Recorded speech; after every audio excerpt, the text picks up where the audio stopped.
I'm about to go for a right show, wear a storm cloud like some night shows. I'm about to go for a right show, thunder blade on my chain like a dog, they'll bite you. All right, attempt number 2, because I forgot I didn't have the microphone plugged in. But yeah. So we are going to be doing another reaction to a Pokemon Nuzlocke real quick. Like I said before, and I said this already. I did already watch this off screen, but I want to share it with you guys because I want you guys' feedback on what you probably would do in this scenario of Pokemon Platinum. And I know I'm going to share my own input, even though I haven't done a Pokemon Nuzlocke yet. And like I said before, I'm trying to decide whether or not I want to do Johto or Hoenn as my first ever Pokemon Nuzlocke. Probably, maybe Johto, because I'm very familiar with Johto.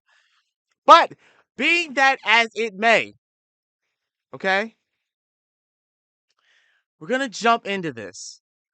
So this, and then of course, this is by Jaiden Animations. This got 57 million views. Jesus. And 1.3 million likes. Okay. Let's do it. Let's jump on into it. Let's go. So if you're new here, hi. I've done this before. Last year I made a video about my first ever Pokemon Nuzlocke, and the game I played in it was Pokemon Ruby. It was fun, right. So here I am again, doing another. But this time I attempted to Nuzlocke Pokemon Platinum. I'll explain again super quickly how a Nuzlocke works. You can only catch the first Pokemon you run into per route. If a Pokemon faints, it dies and you can't use it anymore. And you have to nickname your Pokemon so you grow more attached to them. If you still don't understand— Hold on. Make sure? Okay. Just making sure. It dies and you can't use it anymore, and you have to nickname your Pokemon so you grow more attached to them. If you still don't understand, that's not my problem. Let's get started. Hoo boy. This was my Pokemon Platinum Nuzlocke. Pokemon! So my friend and neighbor Barry is practically dragging me all over the place with his hyperactive squirrel brain, frantically trying to get a Pokemon as soon as possible from this Professor Rowan he saw on TV. He drags me out to Route 201 and is about to leap into the tall grass when— hold it! You guys know going into the tall grass is practically a death wish, right? What you're doing is basically suicide. Borderline insanity. What absolute moronic lunatics you are. Have you no respect for your lives? Do you have any Pokemon? No. Do you want some? And like that, I have a Turtwig. I named him Turt and immediately used him to bash in Barry's Chimchar. I was making my way through the routes, but right as I was about to nab the Shinx, I found— Granted, Piplup and Chimchar are great choices too.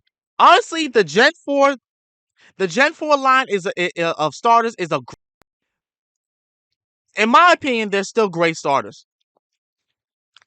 I chose Turtwig as my first Sinnoh starter when I played Pokemon Diamond. I love Turtwig. The Turtwig is that dude. Reminded me of Squirtle, so I wanted to just pick that. But being that as it may, I love Piplup. And Chimchar's pretty good too. Especially if it's primarily the only Sinnoh region fire type other than, you know what I'm saying, Magmortar and Heatran. But one, you can only get Magmortar if you trade, and Heatran's a legendary. So it's like, it's not much to choose from. I mean, you can still get Ponyta and things like that, but like, who wants a Ponyta in the Sinnoh region? You know? Found on 202. Don't kill it.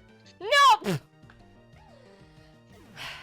So no Shinx for us. But and Shinx that's is really right. good though. Shinx isn't that great this early anyway. And it's not. You gotta struggle in order to get Shinx to be good. Battle. Let's see how we fare against youngster Tristan and his level 5 Starly. Oh my god! So in the first trainer battle I ever fought, I almost immediately lose my starter to a critical hit. Why do I suddenly have a very bad feeling about this? Nevertheless, we kept going onward through Jubilife City, where we caught Kronk the Zubat in the cave above Route 204, and Magikarp on 218. Hi, Magikarp.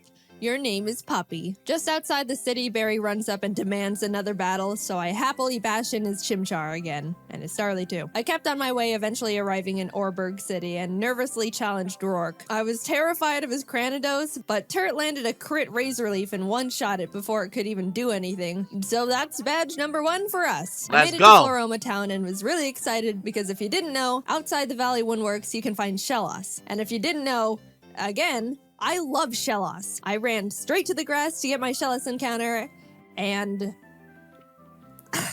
I'm not gonna pass up an encounter, so I very depressingly caught the Shinx and named it Failure to vent my sadness and frustration over not getting a slug. While there, we found Team Galactic messing around, stealing electricity, and this little girl's dad. So I beat up the grunt guarding the door, broke in, beat up the grunts in the building until Turt evolved, then found Galactic Commander Mars at the end of the corridor, who I was scared of because she's got a fat cat that hits like a semi-truck. But I had a plan. Back in the Orberg Mines, I caught Dwayne the Onyx, and I brought him to the fight because in case things got dicey, I would switch him in to buy time and heal up my other Pokemon. Basically, Dwayne was death fodder. Turt took out Mars' Zubat, and when Perugly came out, Kronk plucked off the Oranberry it was holding. But she got hit pretty hard in the process, and since Turt needed a bit of healing before he could get back into it...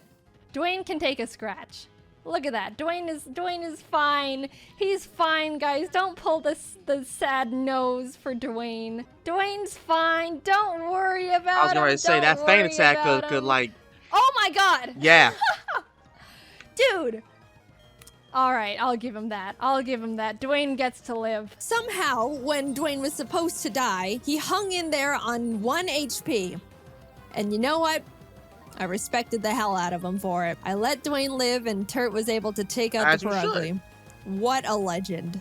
What a legend. But then I put him back in the box and moved on. In Mount Coronet, I caught a Bronzor named Big Boy, which I happily added to the team. And right before Gardenia's gym, Kronk evolved, which meant no mercy for those flower ladies. Badge number 2. We slashed the guard bushes in front of the Galactic building and ran up all the stairs where we fought Galactic Commander Jupiter. Let's take a look at how that went. Don't crit. Don't crit, don't crit. I'm telling you, when you fight these But, I mean... Galactic admins, like they some assholes. Let's just They can be some assholes. Don't crit him. No. Oh my god. Like the Skull Tank and the Perugly are really just... knocked the wind out of me. I was shaking on my way back to the Pokemon Center when this lady Cynthia shows up and is like, "Egg? Yeah." Anyway, even meeting Cynthia wasn't enough to calm my nerves, so to keep my mind off the absolute tragedy we narrowly avoided, I decided to start training up Big Boy on Cycling Road. And then he died. I've practiced this game and... So before you push up your anime glasses and tell me that steel is weak to fire, which I know, by the way, the reason I kept Big Boy in was because not only is his defense an iron wall, but he had heat proof, which negates his fire weakness. But then he got crit. So, first death. I'm sorry, Big Boy. You never had the opportunity to become a big boy. I walked into Wayward Cave and found a Gible. Gible is an amazing Pokemon. It turns into Garchomp, which is easily one of, if not the strongest Pokemon in the game that isn't a legendary. Adding it to the team would give us such a huge advantage, and now there is nothing in my way between that and...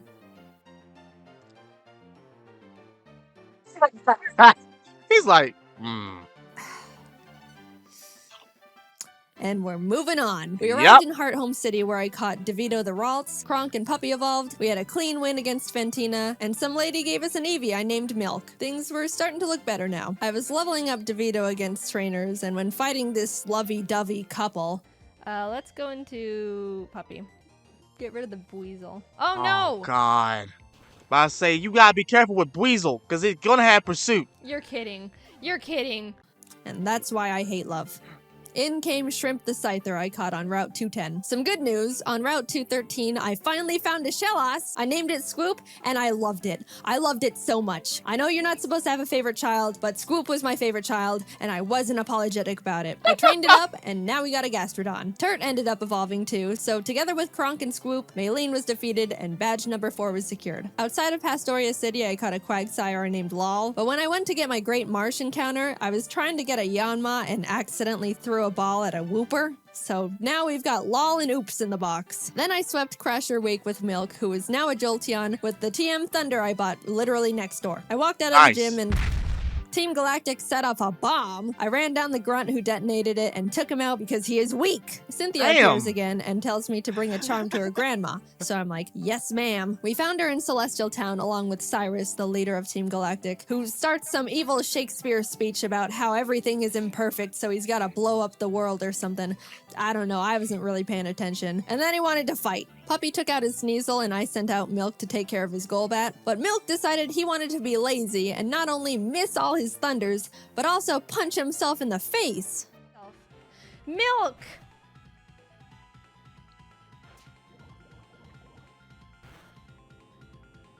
Bro. What the fuck? Bro.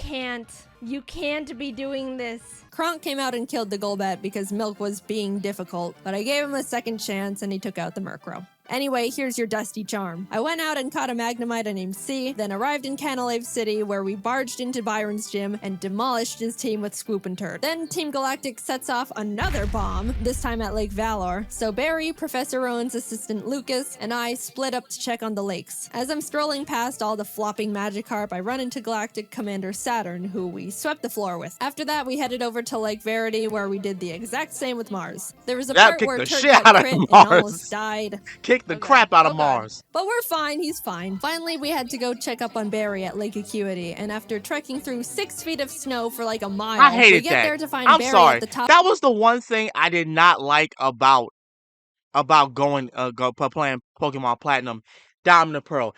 It's that snow, bro. That's on my nerves because why?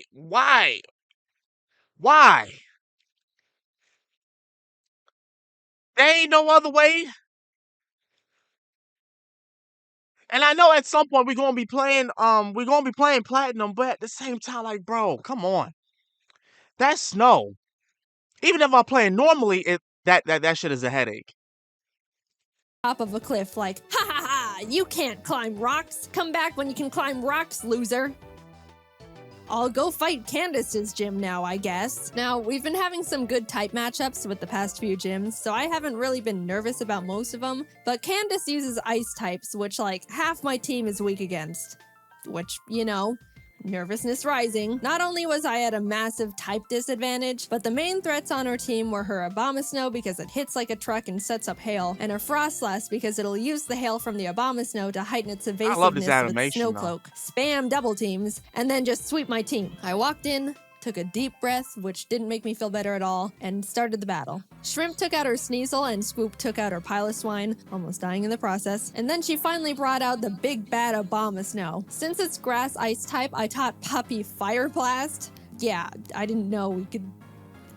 Anyway, I wasn't sure it could one-shot because Puppy's not a special attacker, and lo and behold, it didn't. It didn't miss. Please kill it. Please. It's quad. It's quad. What? Eventually, Puppy took it out, but that was absolutely terrifying. Last but not least, Frostlass. I wanted to have Swoop Rain Dance to get rid of the hail so Frostlass's Snow Cloak isn't activated, but since Swoop was sitting at a not-so-chill 20 HP, that wasn't gonna work out super great. However, since I didn't want Kronk to be in this fight at all, right before the fight, I swapped her with Failure the Shinx. Yep. Sorry, little guy. Failure looked up at the looming death that was Frostlass in front of her, and as I healed up Swoop, Failure was killed in its blizzard. It's really unfortunate we had to resort to it, but I give Failure a salute for stepping up and surrendering its life to the team. Swoop came out, got off the rain dance, and after a close battle, was able to pull through. We won, but it wasn't without sacrifice. We had a moment of silence for Failure, the true MVP of the fight. Gone, but not forgotten.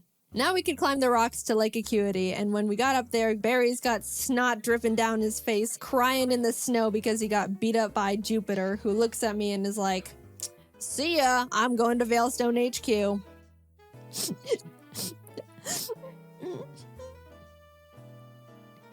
I'm gonna go to Veilstone. We start running through the base trying to find Cyrus, but when fighting this scientist... Psychic. Porygon 2 freaks me out. It is way too powerful, way too bulky, and it's way too weird. I do like Porygon 2 though. I would like a plush of Porygon 2. Very cute. Jesus Christ! What? No! No! Scoop! We lost Scoop! I wasn't okay. Kurt came out and curb stomped the Porygon 2 out of vengeance, but to put it lightly, I wasn't taking that too well.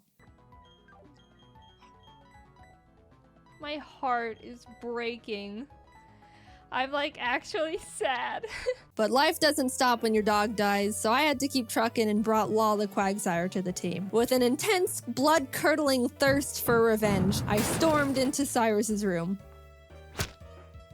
Fight! Shrimp and Milk took out his team in no time. I snatched his Master Ball and used his teleport pad to enter the basement where Mess Spirit, Azelf, and Yuxi are all being held captive.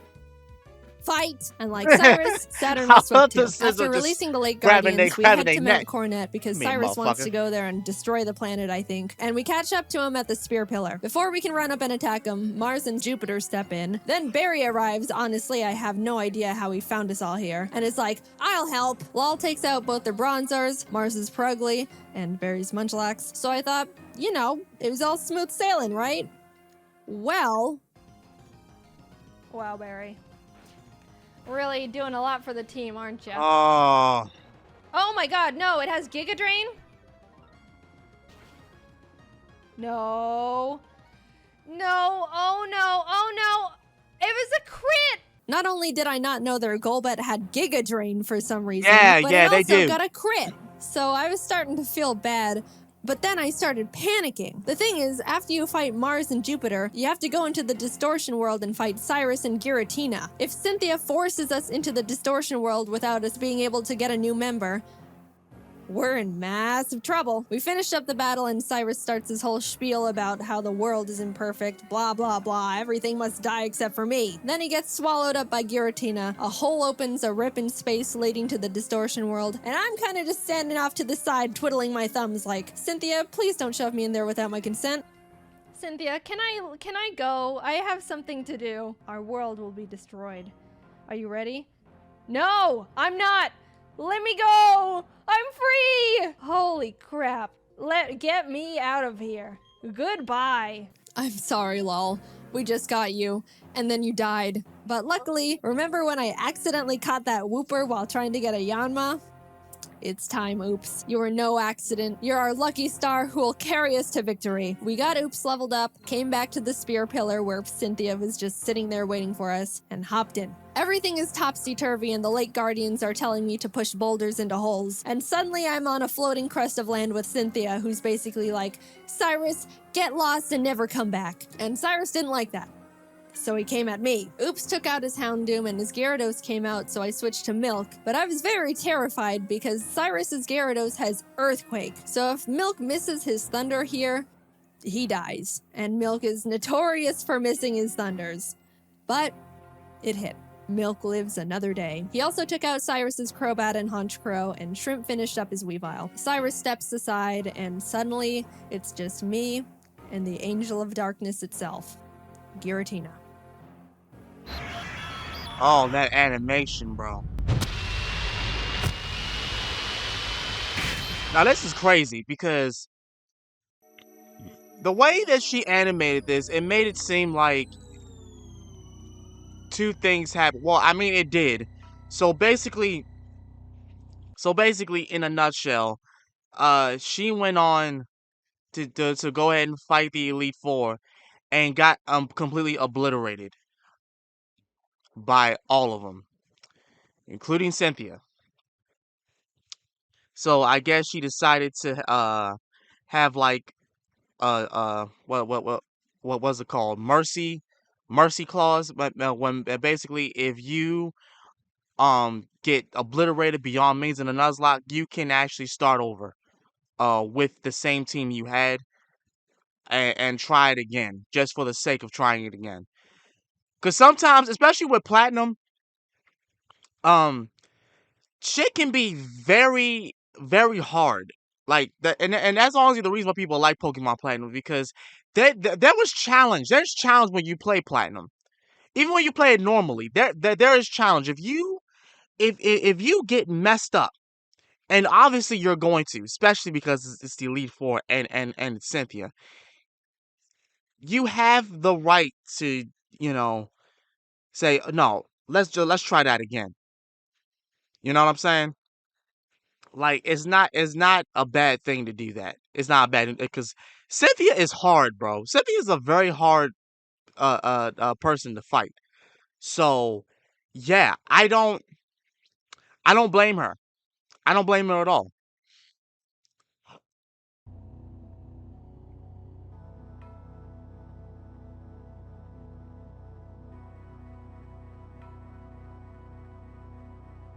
I threw the Master Ball, and like that, it was over. I saved the world. Now to get back to my gym badges. I arrived at Sunnyshore's City and started making my way through Volkner's gym. I know he's the 8th gym leader and he's supposed to be tough, and apparently he's depressed because everyone who challenges him isn't good enough and he's bored. But I wasn't concerned. We have Oops, and none of his Pokemon can do anything about it. It's not like they have Giga Drain or anything, right? They didn't, I checked. Oops was just Earthquake and everything. Please check. And at the end, I'll admit, I got a bit scared. Okay, don't crit.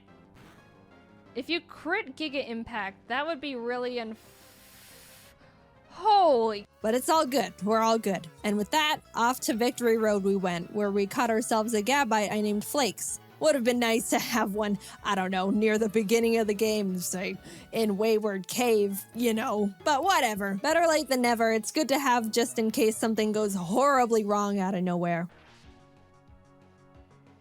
Flakes is yeah, it is. It's an amazing... Whoa, whoa, whoa, whoa, whoa, whoa. No! You're kidding.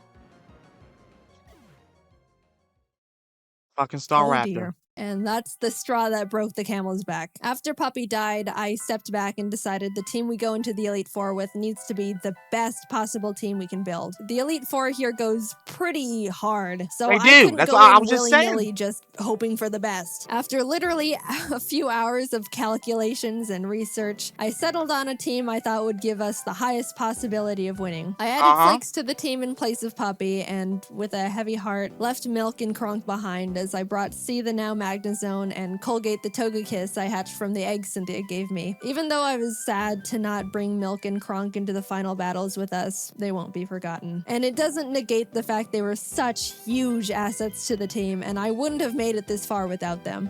I'll see you guys on the other side. I took a step towards the doors of no return, and immediately got interrupted by Barry, who wanted to have one last fight. Anyway...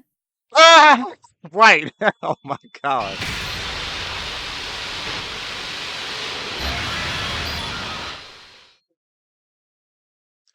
That's why you gotta train like super hard when you fight this Elite Four. The battle starts. You gotta train super hard, bro. Mega and Vespiquen. Oops takes out his Rapion, and Colgate takes out his Scizor and Heracross. Next up is Bertha. Bertha fucked her up. Bertha loves ground types, but Turt and Oops had a smooth time smashing through her team. I felt a horrible shiver when her Rhyperior came out, but things went well. On to Flint.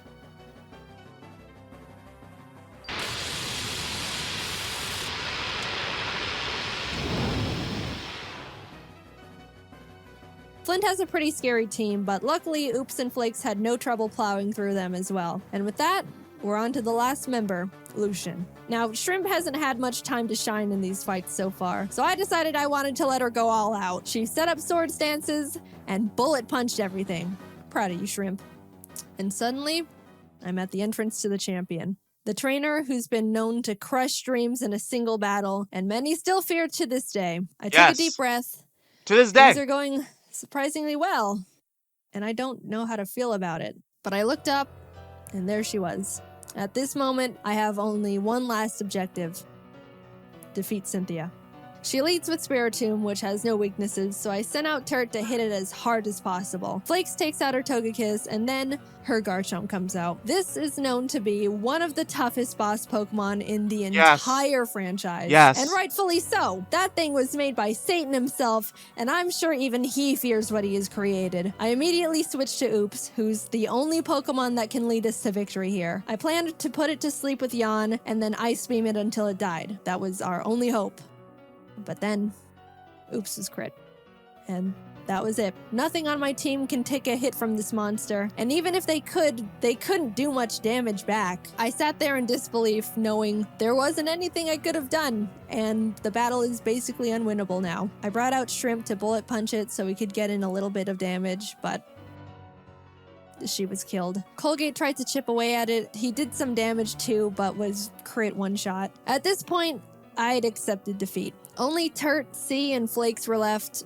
It's hopeless at this point. Flakes came out, and against all odds, Flakes outsped Cynthia's Garchomp and killed it. I didn't think he could do it. He was 2 levels weaker, and I don't know. I just didn't think he could outspeed it. Suddenly, there was a chance. We could win this after all. Cynthia brings out her Milotic, which C took out with a few Thunderbolts. Flakes took out the Lucario with Dig. Look, my Earthquake TM is on Swoop, and we all know what happened there. Finally, our last Pokemon comes out. Roserade. Flakes went in for the Dragon Claw, and the battle was over. We won. As Cynthia's congratulating me, a sudden feeling of overwhelming guilt washes over my entire body, so intense it almost knocks me down. I don't think I deserve this. Something here isn't right. This wasn't meant for me. Back in the Distortion World, when Giratina split me in 2, how do I know I'm me? What happened in the other timeline where I saw glimpses of what happened parallel to this world, that was me too.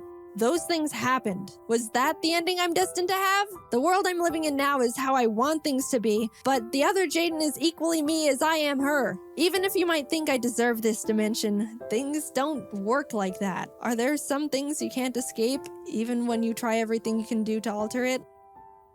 I don't know the answer. I may be able to sit on this throne now and thank all the Pokemon that put in everything to help me get here. All the hard work, blood, sacrifices we made, but I don't think I can ever accept this victory. I don't know what ending was meant for me, and I don't think I ever will.